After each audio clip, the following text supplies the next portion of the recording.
What's up, you guys? Welcome back to the channel. We got a red purple law deck profile for you guys. Let's get into it. All right, you guys, so we're gonna start off with the most powerful cards in the deck. The most powerful one is the Vinsmoke Reiju. So this card is very essential deck, as we all know, and before we get into depth, all my cards are max rarity like always. My decks are always blinged out, so when you're on this channel, make sure you know you're looking at some blinged out decks. $3,000-$4,000 decks, $5,000 decks, don't matter, it's gonna be blinged out. So keep that in mind. So most important card in the deck, basically Pollock Reed if you guys played Yu-Gi-Oh! Each one that's on summon and you have 5 or less in hand, and then you are on less dons or equal, you draw 2 cards. So it's essential card to the deck. If this card gets banned, this deck would not be functional without that card. So the 4 Eustass Kid blocker, another crucial card for this deck. It is a 5 Don play, which this deck kind of can get to 5 Don. It is hard sometimes, but when you get to that 5 Don, it's very rewarding to be having this on the board. It gets you a free active Don every turn, so essential for that strategy. We have the 4 Sanji blocker. This is a 6K blocker now. Before, you had to play subpar blockers, in my opinion. Blockers that can get popped, or for example, a big issue in the mirror is if they law you.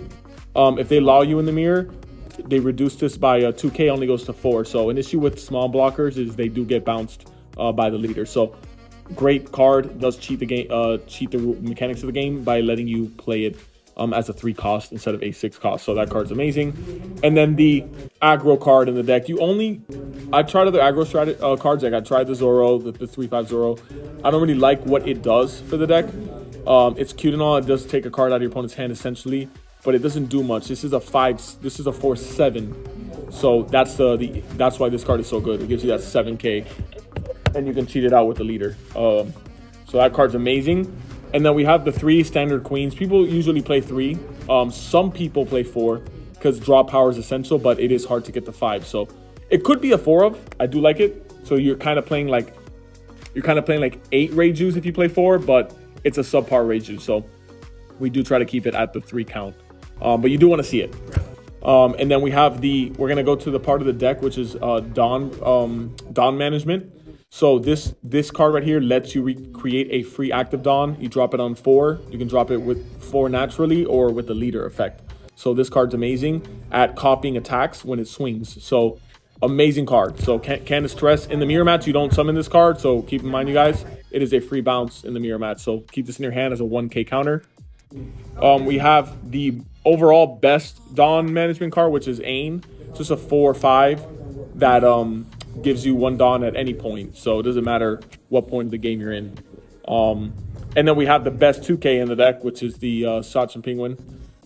This card lets you get two Dons when you are very behind in Don management. So really like this card as well.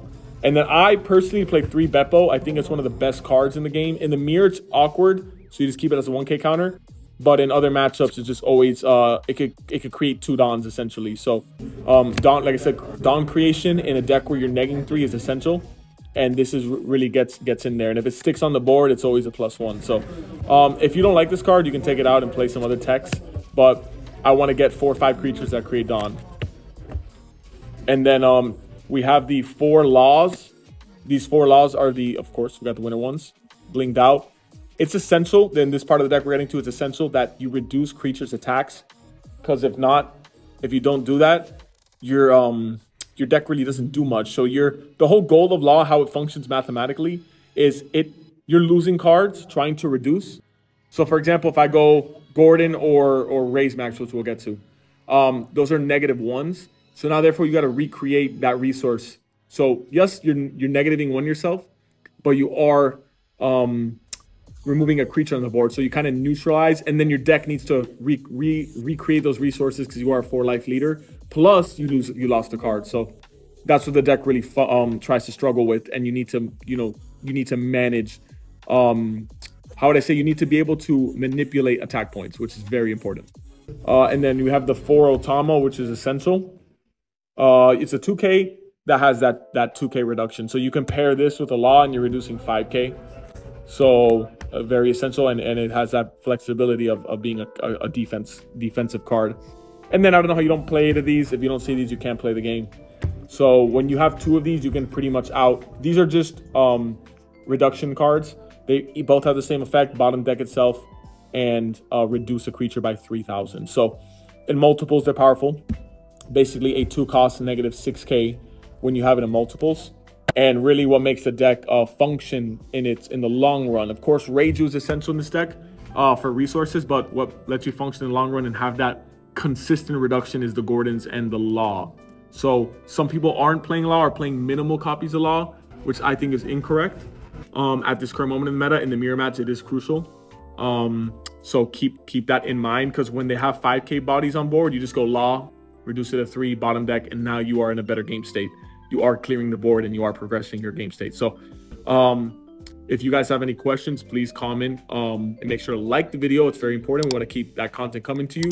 I hope you guys like these deck profiles. They're informative, and I like to give my take on the meta and my take on the deck itself. So to me, this is the best deck in the game. It is everything you want in the deck. It is a little bit inconsistent in what you want it to do, but for a big tournament, it has that power level and it has that consistency.